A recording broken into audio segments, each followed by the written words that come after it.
నమస్తే. ఈరోజు మనం రాజధాని ట్రైలర్ చూస్తున్నాం. దానికి సంబంధించి చాలా విజువల్స్లో మనకు రాజధానిలో అంటే అమరావతిలో రైతుల గోసలు కానీ వాళ్ళు చేసిన ధర్నాలు కానీ మనకు విజువల్గా మనకు మస్తు చూపిస్తున్నారు. మరి దాని గురించి మనకు మాట్లాడడానికి అమరావతి బహుజన అధ్యక్షులు మనతో పాటు ఉన్నారు. బాలకోటయ్య గారు. నమస్తే సార్. నమస్తే సార్. ఇప్పుడు చెప్పండి, రాజధాని ఫైల్స్ అమరావతి ఫైల్స్ అనుకోవచ్చా? అంటే ఇప్పుడు మనం వ్యూహం రిలీజ్ అయ్యే టైంకి దాన్ని ఆపేశారు, మళ్ళీ ఇప్పుడు రాజధాని ఫైల్స్ని రిలీజ్ చేస్తున్నారు. మనం ఎట్లా చూడొచ్చు అంటారు? వ్యూహం వేరు, రాజధాని ఫైల్స్ వేరు. కానీ టీడీపీ వైసీపీకి టకఫర్ నడుస్తున్నట్టు కనిపిస్తుంది కదా. వైసీపీ వేరు, టీడీపీ వేరు. వ్యూహం ఒక చెత్త, అమరావతి ఒక జీవితం, ఒక నిజం. జై అమరావతి. రాజధాని అమరావతిలో నిలిచే నినాదాలు జయహో అమరావతి, జై అమరావతి. అన్నపూర్ణ లాంటి ఆంధ్రదేశంలో జయహో అమరావతి నినాదాలు మారు ఎందుకు మోగాయి? ఎందుకు పెక్కటిల్లేలా మహిళలు ఆకుపచ్చన కండువాలు ధరించి జై అని నినదించారు? కారణం ఎవరు? కల్పితమా, యథార్థమా? ఎందుకు నినాదాలు చేయాల్సి వచ్చింది? గడప దాటని మహిళలు ఆకుపచ్చని తాటాకు పందెలలో ఎందుకు దీక్షలు చేపట్టారు? దాష్టికం మీద, లేదా కడుపులో నీళ్ళు చల్లకోకుండా ఉండటం కోసం చేశారా? అది అమరావతి అనేది రాజధాని ఫైల్స్ అంటేనే చరిత్రలో జరిగే ఒక అద్భుతమైన ల్యాండ్ మార్కుల్ని, సంఘటనల్ని ఫైలింగ్ చేయటం, చరిత్రకు అందించటం. సాధారణంగా సినిమాలు ఎలా వస్తాయి అంటే రూపాయి నాణ్యాల చుట్టూ తిరుగుతూ ఉంటుంటాయి. నాణ్యం మీద నడుస్తాయి అలా సినిమాలు. ఇందా మీరు చెప్పిన వ్యూహం సినిమా చెక్క 2000 రూపాయల నోట్ల మీద, 1000 రూపాయల నోట్ల మీద ఎవడో ఇచ్చే డబ్బుల కోసం కుక్కల్లాగా నాలుకలు బయట పెట్టి చూస్తాయి. కానీ రాజధాని ఫైల్స్ అలా కాదు. కంటమనేని రవిశంకర్ గారు పెద్దగా నా పరిచయం లేదు, కానీ ఒక వాస్తవికతని, ఒక రైతన్నల యొక్క హృదయ ఘర్షణ ఘోషని చెప్పే ప్రయత్నం చేశాడు. ఎప్పుడో 25 ఏళ్ల క్రితం, 30 ఏళ్ల క్రితం కె బాలచంద్ర అని చెప్పేసి అని ఆకలి రాజు సినిమా చూసారా? చూడలేదు. ఆకలి రాజు చూస్తే ఆకలి ఎలా ఉంటుందో తెలుస్తుంది. ఆకలి ఎలా ఉంటుందో తెలుస్తుంది. అలాగనే కె విశ్వనాథ్ గారిది సప్తపది కానీ, కులాంతరాల మధ్య విభజన కానీ, ఒక అగ్రవర్ణము ఒక భేద కులం ప్రేమ పెళ్ళిళ్ళ గురించి కానీ, లేదా హిందూ కల్చర్కి సంబంధించిన ఒక శంకరాభరణం కానీ, ఒక స్వాతికరణం కానీ, బివి నరసింహారావు గారు ఉద్యమాల గురించి కానీ, ఇలాంటి యొక్క కె బాలచందర్, ఇటువంటి వాళ్ళందరూ కూడా మహానుభావులు సమాజానికి ఒక హితవు చెప్పడం కోసం సినిమాలు తీసేవాళ్ళు. అంటే ఆ సినిమా చూస్తే ఆ కుటుంబం యావత్తు కూడా సమాజం ఎలా నడవాలి, నా బిడ్డ ఎలా పెరగాలి అని ఒక జ్ఞానం వచ్చేది. సినిమా ఒక పెద్ద మాంద్యం, ఓ సామాజిక మాధ్యమం. టీవీ ఎలా అయితే చిన్నదో, సినిమా పెద్ద ప్రచార కేంద్రం. ఇప్పుడు ఎక్కడుండే సినిమాలు కుటుంబ సభ్యులు కలిసి చూడలేని సినిమాలు కదా. ఇప్పుడు అన్నా చెల్లెలు సినిమా పోగలుగుతారా? కొడుకు తల్లి పోగలుగుతారా? పోలేరు కదా. పిల్లల్ని వేసుకొని సినిమా చూసే పరిస్థితి ఉందా?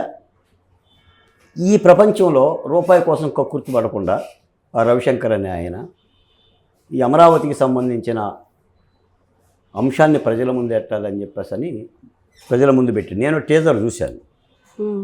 అమ్మను చూసినట్టు అనిపించింది. సినిమా థియేటర్కి పోతే అమ్మను పలకరించినట్టు అనిపిస్తుంది. దాన్ని ఓన్ చేసుకోవాలి ఆంధ్ర రాష్ట్ర ప్రజలు.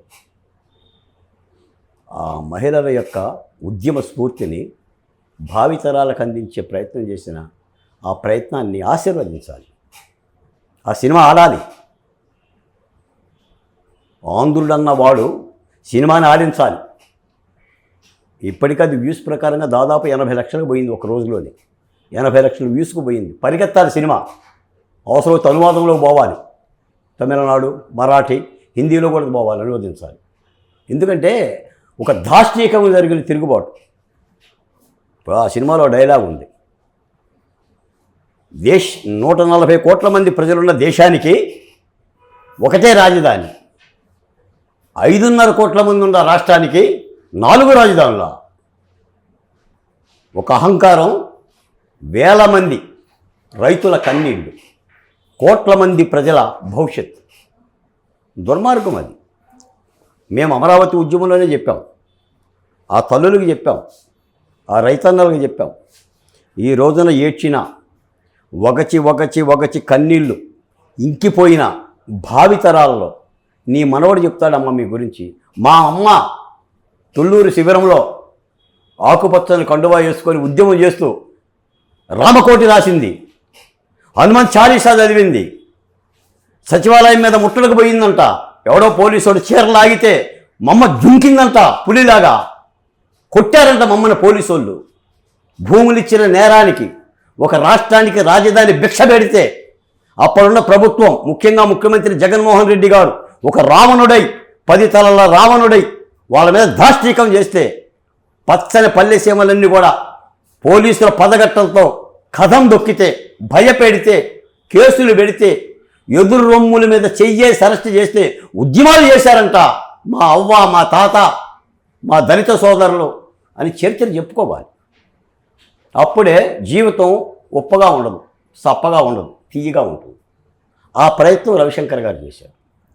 తప్పనిసరి ఈ సినిమాని అమరావతి బహుజన జేఏసీగా చెప్తున్నాను, ఈ సినిమాని రాష్ట్ర ప్రజలు ఆశీర్వదించాలి. మేధావులు, కవులు, కళాకారులు, ఇందులో రాజకీయ ఎజెండాలు లేవు. ఒక పార్టీని కించపరచడమో, ఒక పార్టీని పైకి లేపడమో ఇలాంటివి ఏం లేవు. ఒక అద్భుతమైన సన్నివేశాలు అమరావతి గ్రామాల్లోనే చిత్రీకరణ జరిగింది. ఆ ప్రధాన పాత్రధారిగా వినోద్ కుమార్ గారు పోషించారు. చాలా ప్రతిదీ జీవితానికి దగ్గరగా, వాస్తవికతగా, ఎక్కడ కల్పితం లేకుండా, కట్టుకథలు లేకుండా చేసే ప్రయత్నం చేశారు. ఆదరించుకోవాలి. సమాజం బతకాలంటే కొన్ని విలువలు బతకాలి. అన్ని విలువలు చచ్చిపోతే అట్ట, ఒంటి మీద కొన్ని బట్టలు ఉండాలి. అన్నీ ఇప్పేస్తే శరీరం అవ్వదు. అలాగనే విలువలను కాపాడుకునే ప్రయత్నం ఈ సినిమాలో చేశారు. తప్పనిసరిగా రాజధాని అమరావతి జేఏసీగా నేను కూడా రాష్ట్ర ప్రజలకు పిలిపిస్తున్నా, ఆ సినిమాని గౌరవించండి. ఆ సినిమాని మీరు చూడండి, థియేటర్లకు వెళ్ళి ఈ సినిమాని చూడండి.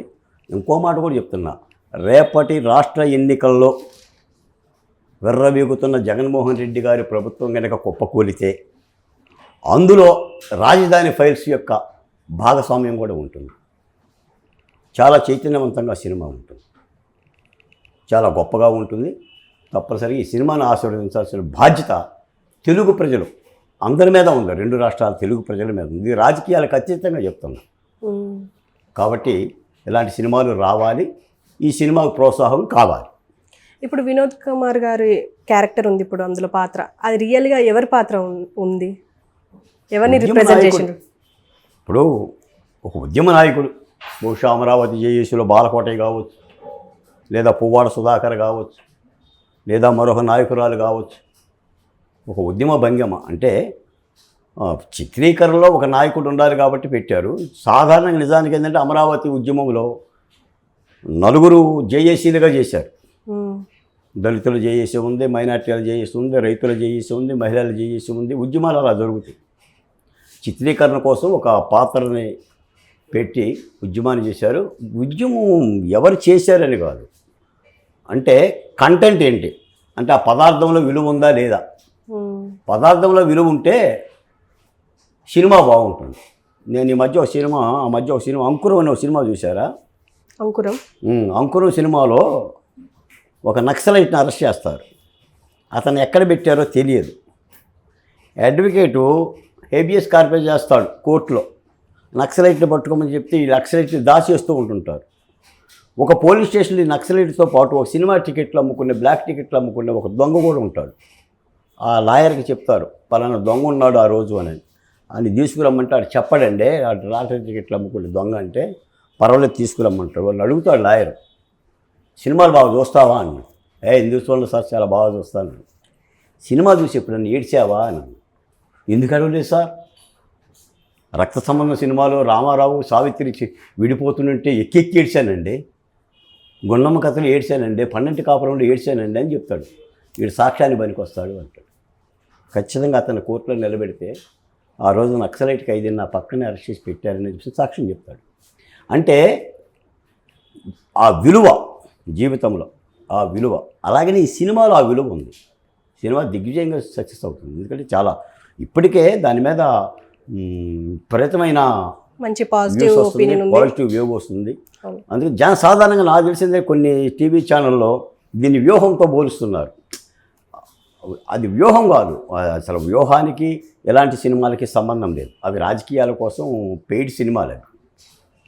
ఈ సినిమాలు వేరు. ఇవేంటంటే చాలా కాలం తర్వాత ఒక యథార్థ సంఘటన, ఒక ఉద్యమ సంఘటన. ఆంధ్రప్రదేశ్ మేము అనుకున్నాం ఎవరో ఒకళ్ళు దీన్ని ఒక మాధ్యమంలో సినిమా తీస్తారని అనుకున్నాం. సినిమా తీసే ఆలోచన నేనే చేశాను. దానికోసం కూడా అమరావతి ఉద్యమం చేస్తూనే ఒకవైపు సినిమా ప్రయత్నానికి కూడా నేను తిరిగితే నేను ఫలించలేదు. కొద్ది రూపాయికి సంబంధించిన వ్యవహారం కాబట్టి. కానీ ఎవరు చేస్తేనే ఒక జీవితాన్ని ఆవిష్కరించారు, తప్పనిసరిగా విజయం సాధిస్తుందని చెప్పి ఆశిస్తున్నాం.